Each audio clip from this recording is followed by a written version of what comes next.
Hello everyone, welcome to the Reboot series. We have today an amazing guest with us. So Simon, do you want to introduce yourself? Tell us what you do. Yeah, I'm Simon Bassett, and I am one of the partners at Royds Withy King, a law firm with various offices across the Thames Valley, and I'm based at the Oxford office. Brilliant. So what's happened in the last 4 months? I suppose your organisation has multiple offices, many users. So what's happened in the last 4 months for you guys? Well, we took the decision very early on to effectively close the offices to our staff and clients, and we have a skeleton staff going in, but mainly on the facilities side just to check post. And initially, I think whilst the world was adapting to this new way of working, we were getting quite a lot of posts. But what's happened over the last 2 or 3 months is the amount of physical posts we're getting is absolutely minimal now. And we have a system where we scan all the posts in, and then it gets allocated to the fee earners. So that's worked quite well. And fortunately, we invested in that before COVID. So timing wise, we were quite lucky. But what we found is that, or what we have found is that the rest of the world has sort of caught up now in terms of technology, and all these new processes are being universally adopted, and everything's becoming a lot easier. When we first started this journey, there were so many law firms in particular that were so far behind the curve that it was really difficult to actually progress cases. Whereas now we're finding it's the opposite, and as everyone's caught up and got used to this new way of working, we're the processes are speeding up. And I think that's been the barrier in the legal profession in particular, and professional services, not just lawyers, before COVID, is that you're only as strong as the weakest link. And if people that you interact with haven't embraced technology, and they don't know what Zoom is, they don't do Microsoft Teams and so on, then you can have as much technology in the world, but you can't actually use it effectively. And the same goes for clients. My day job is a family lawyer, and what I found is actually people now are really quite, I wouldn't say enjoying, but benefiting from having Zoom meetings, because they find it a lot less stressful than physically coming in and seeing a lawyer. Because for them, particularly coming to see a divorce lawyer, it's probably one of the biggest decisions they're ever making. And it doesn't matter how relaxed we are as a law firm, and inviting people are still quite worried about it. And what I often say to clients is, look, if you want to have a meeting at your friend's house, have a cup of tea and we'll just have a chat, whatever makes you more relaxed. And it's surprising how many people actually say, oh, actually, that's a really good idea. So a lot of my meetings now are people sitting at their friend's house, having a tea and feeling a lot less stressed about it, or a glass of wine if they want. I don't want. Yeah. So you find your clients are recognizing there's a different way. I don't have to, I can't go into an office, but now actually, for what is not a terribly pleasant life experience, but actually I can make the best of it by being somewhere I feel more comfortable. Yeah. I think what I hope won't happen is the changes that we've all embraced in the last few months aren't going to be like a New Year's resolution, and by the 5th of January we're all like back eating Maltesers and at the pub again after having 5 days saying, no, this is it now, I'm going to get fit. I suspect that we will get back into some old habits, but I think a lot of this will stick. But I think technology shouldn't necessarily drive individuals. Individuals should drive the technology. So, we shouldn't be saying to clients, you have to have all meetings by Zoom. And we shouldn't be saying to our staff, all meetings now, have to be by Zoom, because sometimes you need face-to-face and humans need interaction. And I know some companies, they refuse to have Zoom meetings unless people's video cameras are on, because they feel it's really important to see people's faces. So what we will do, hopefully, as a firm, is give people choice, and not just the clients, but our staff. So, but we will certainly be massively cutting down on our travel between offices. In fact, if I think back on the meetings that we've had in different offices, I think, well, what a waste of, resource and time. But the other barrier to the way that we've been working historically is making sure we're paperless, because one of the big barriers to working from home, particularly for professional services, is what to do with clients' files, and unless you've got an entirely paperless process, then there are quite a lot of risks, particularly GDPR risks, where if you're carrying clients' files out of the office, you can't then leave them in the car. You have to be completely paranoid. So we have to sign files in and out, and if I have to go and get petrol, I literally get the client's files in a rucksack and carry them around with me, because but we've moved to paperless more or less as an office and as a firm as quickly as we can. I mean, I'm now entirely paperless, and I was probably the worst offender before COVID for accumulating paper. And it does take a massive adjustment. I mean, because when you work on files, physical files, you have lots of cues to remind you what you're supposed to be doing. I had sort of an in tray with pending stuff, but now it's all digital. I've got a completely clear desk. So it makes you a lot less stressed, because you're not looking at piles of paper thinking, where do I start? But what it does do, though, is that you've got to have really efficient systems to remind yourself what you're supposed to be doing. And we were fortunate as a firm that about 18 months ago we recognised that our IT hardware in particular was really getting antiquated, and as many firms have adopted the same approach as us, we've just sort of grown organically. We've bolted servers to other servers, and it's all sort of patched up. So we took a decision about 18 months ago to outsource our to the cloud. So, and we've done that with Microsoft, and it's been very successful, because of course, whenever we take on new staff, we can literally pick up the phone and say, right guys, we need some more capacity. But what it has meant is that when we all suddenly went from working in the office to working from home in less than a week, we were able to get that extra resource in a phone call. And what we were worried about is that whether the system will actually cope with the pressure of everyone logging on at once from home. So and did it? It did. But what we did is we did a couple of trials with, say, half the firm, and because we've got 8 offices from London to Bath, it is quite challenging. But I must admit, ironically, we seem to have less problems now working from home with IT than we have when we're in the office. But I think it's because a lot of the office technology, like our Oxford office, we've been there 20 years. And actually, ironically, we've just signed a new lease, which I'll tell you about, because we've had to change our thinking about what we're going to do with premises. Right. But ironically, I think because the architecture and the servers and the cabling and stuff is probably not as modern as it needs to be in our Oxford office, I think that exposes problems. Whereas working from home, I mean, most people actually got pretty high speed internet, and most internet providers do actually give a good service. So so it's been a really interesting journey and a very steep learning curve. But I personally made the decision to go paperless on the 26th of March, which I call D-Day.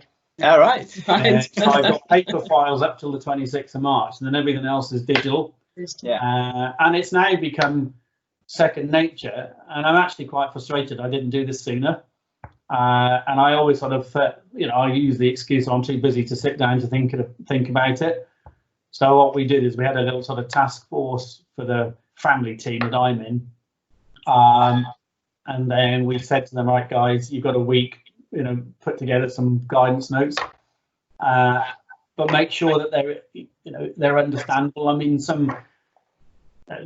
some people, when it comes to technology, they can barely switch on the PC, and we've got twin screens. I remember one of my colleagues, for the first 6 months, he was using his second screen to put his post-it notes on. He had no idea what he should be doing with it. And one thing I did just before lockdown is I made sure I had twin screens at home. All right. And I think, and we're trying to obviously make sure that the staff have what they need. But I think the best way to proceed in terms of agile working and flexible working and so on is to make sure that your systems at home replicate your systems at work. Yeah. And the systems across all offices, so that if you happen to be working in a different office, everything looks the same. Otherwise, you waste so much time trying to think, well, actually, how do I do this and how do I switch this on? And in a sense, I mentioned that we've just signed a new lease, so we're moving to Botley. Oh yeah, tell us more about that. Is this during the COVID happened? Yeah, I mean, we literally signed it about 3 weeks ago, and we did debate about what we need to do with the offices, because it's taken 4 years to find the right offices and the right location that's right for clients and right for staff, because it's commercial property in Oxford, particularly for the office space, is really challenging to find. Yeah. And I know there's some debate at the moment about, do we need offices at all? It was quite interesting that the only piece of research that's been properly validated by a university was undertaken at Stanford University a few years ago. And there's some really interesting TED Talks about it. And if people are debating about what they do about offices, it's well worth looking at this research, because it's about 56 pages long, but there is a TED Talk from the professor that actually undertook the research. And he basically took 2,000 people from the same company in America, divided them up based on whether they were born on an odd or an even day, and then for 6 months, I think 1,000 of them worked from home and 1,000 worked in the office, and then they swapped, and then they did a combination of both. But they analysed in very great detail the productivity and the output of all these people.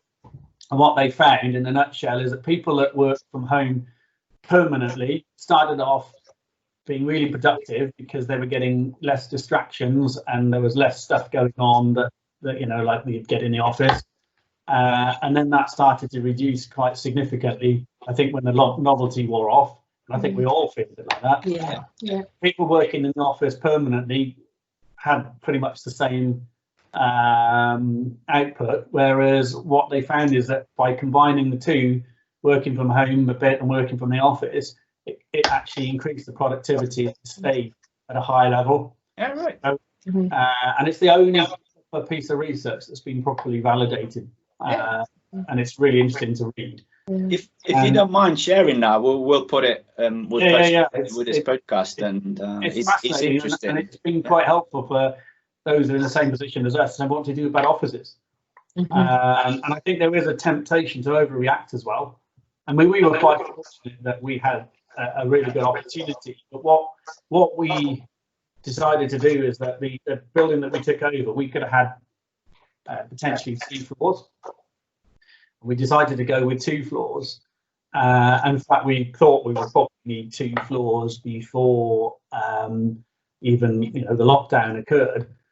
And our director of facilities was saying to me, because I was slightly nervous about the fact that, well, are we going to have enough space?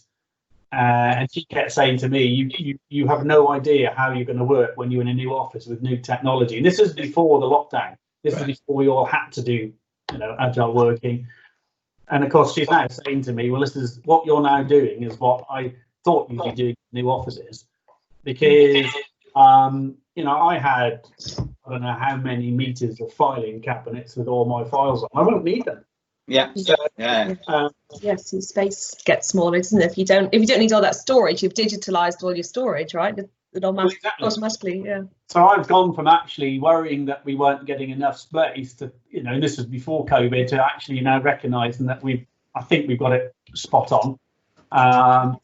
And I mean, it's not a new build, but it's been completely refitted. So what our plan is we're going to have a big consultation with the staff, because I think the problem with some IT provision is that, you know, some companies will blind you with science, and they'll oversell, and then you end up with, you know, functions and technology that you're never going to use.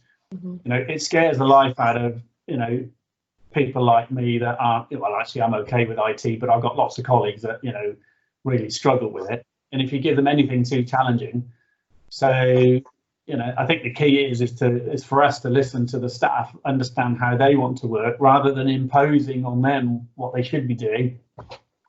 And I think the key is to give people choices. So, you know, although when it comes to working from home, we're quite relaxed about it, and actually we always have been, but not that many people have took up the opportunity to work from home pre-lockdown. I think, again, because they didn't sort of recognise how easy it could be if the technology's there. But I think what will happen now is that some people will still want to be in the office permanently. It's just the way they are. Some people will have to be in the office. And then some people will want to work mainly from home. And then I guess some people will be somewhere between the two.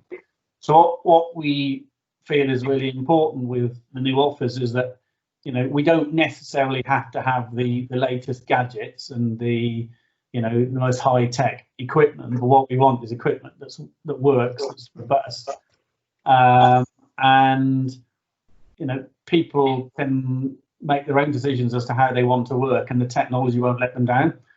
So we're going to have some outside spaces that, you know, staff can work in, you know, put some nice umbrellas out in the summer because it's not far from the river.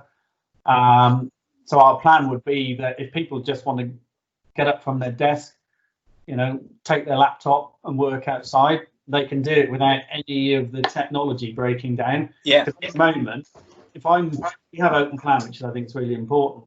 But if I end up in a conversation, say on a staff matter, that then becomes, you know, quite, you know, confidential, I genuinely have to then, you know, say I'm going to have to ring you back and I'm going to have to find a room.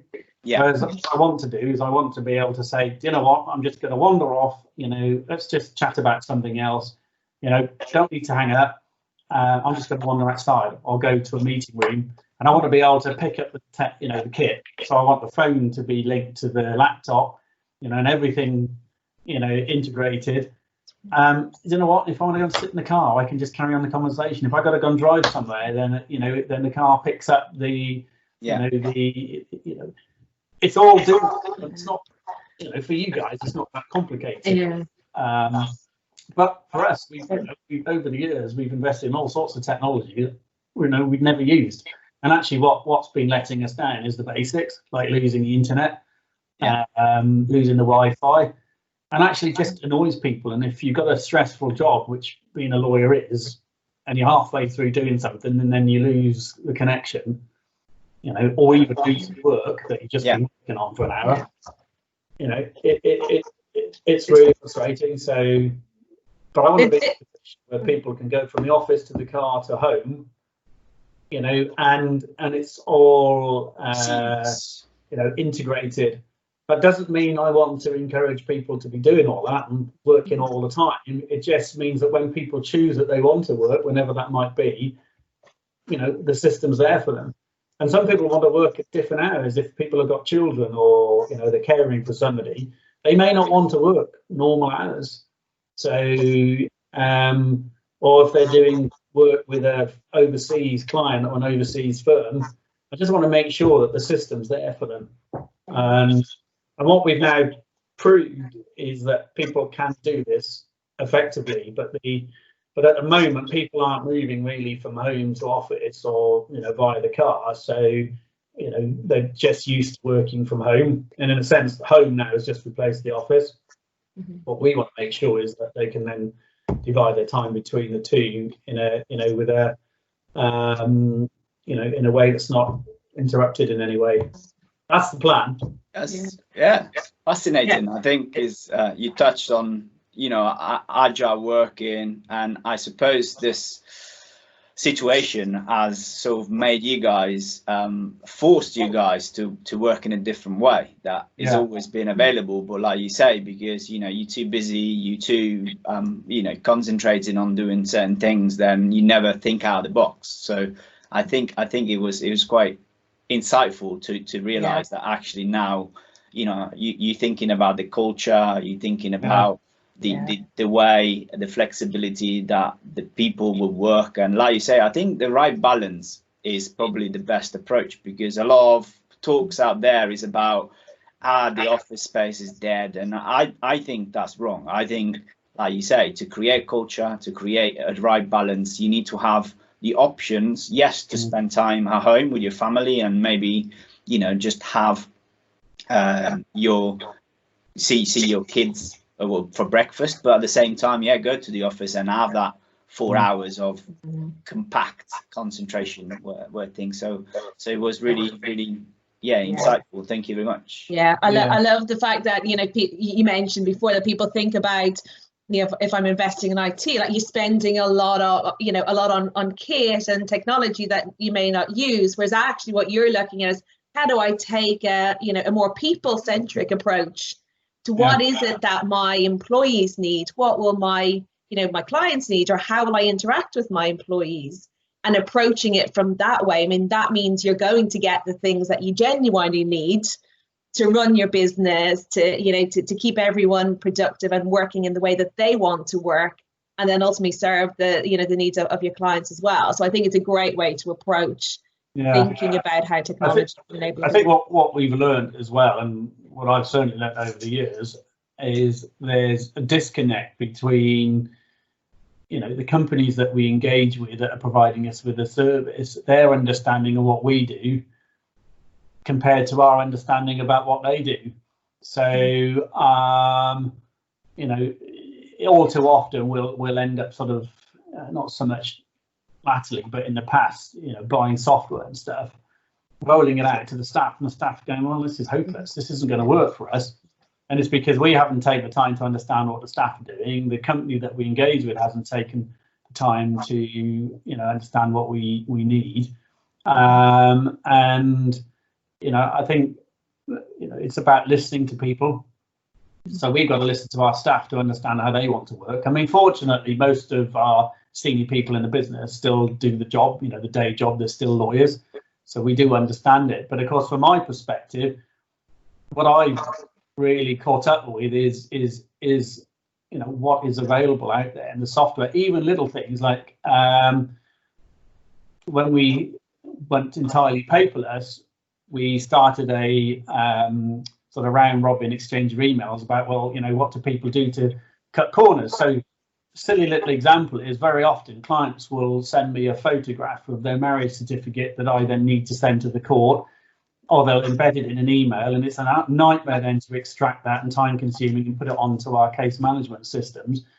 So somebody said, well, why don't you get them to use Adobe Scan? And I said, what's that? And they said, it's just an app that's on, that you can download. It's completely free. They take a picture on their phone, it converts it to PDF, and you get it as a PDF, and it even reshapes it.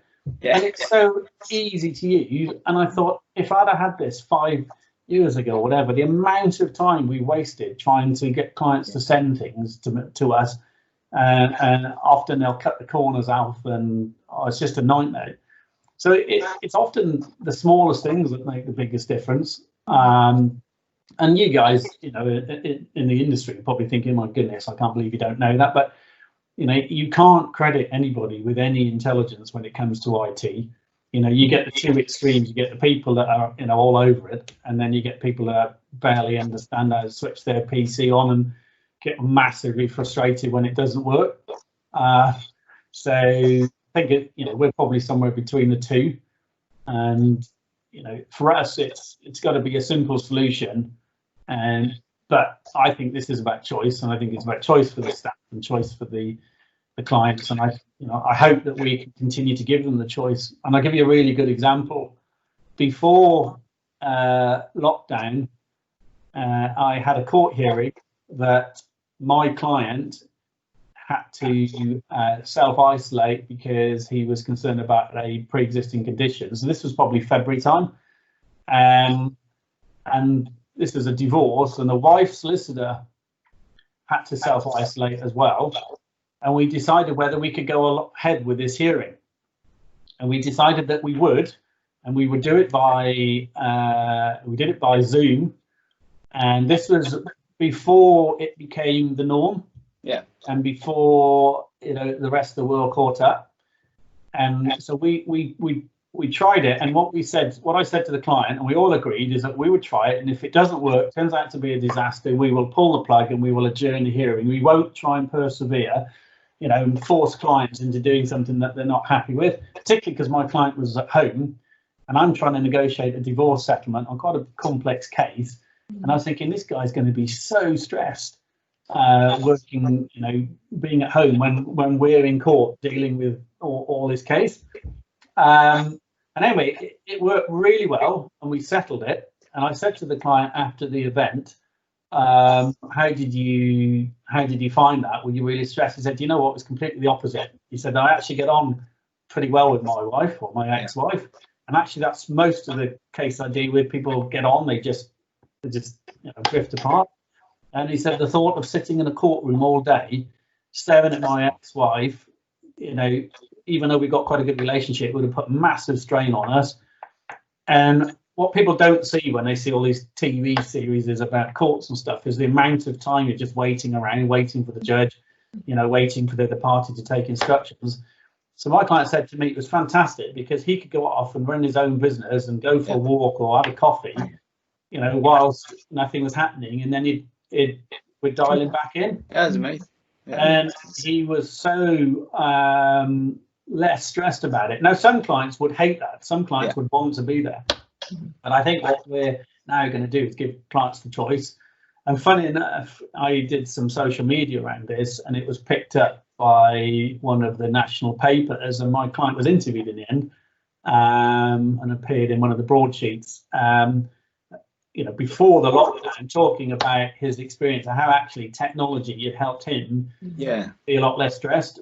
And what's now happened is that the technology's massively speeded up the process, particularly with divorce, because we can now do it online, properly online, and it's short-circuited what normally takes a year down to about, I don't know, 6 months. Yeah, so this is an interesting point, because obviously there's so many parties involved, and I know from experience of talking to other law firms that the judge and the court process, so how they adapted, or are they embraced this type of new? I mean, it's challenging. I mean, some of the cases we do with, particularly involving children, there are multiple parties, including local authority. So my brother-in-law is quite a senior judge who deals with these cases, and I was talking to him at the weekend, and I said, how are you managing it? And he said, one thing he's finding is it's really tiring.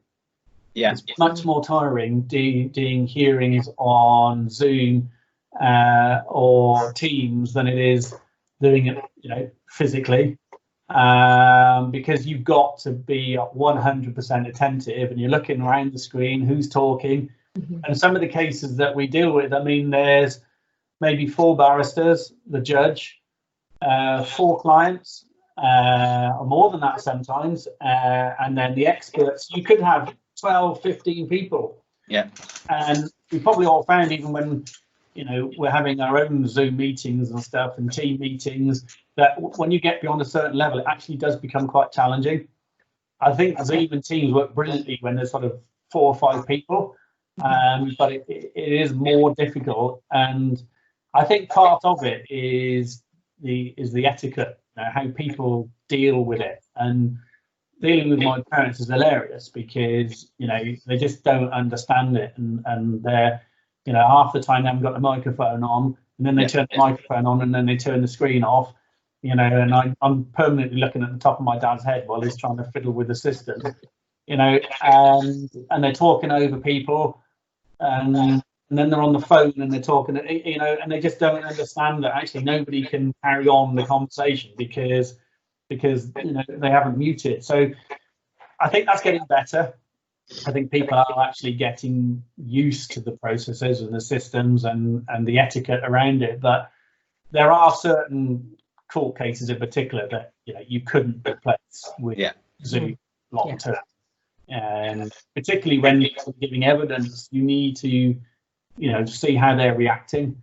Particularly in criminal court. So I think a lot of hearings will probably continue like this, that are maybe procedural hearings, whereas hearings involving evidence and people actually giving evidence, I think they'll probably be more limited in the future in terms of, online meetings. But I think, I don't know, we must be using, say 100% is where we are now in terms of our usage of Zoom and stuff. I would think that by post-lockdown, we'll probably be using it maybe for 70% of our meetings and interactions, whereas before it's probably 1%.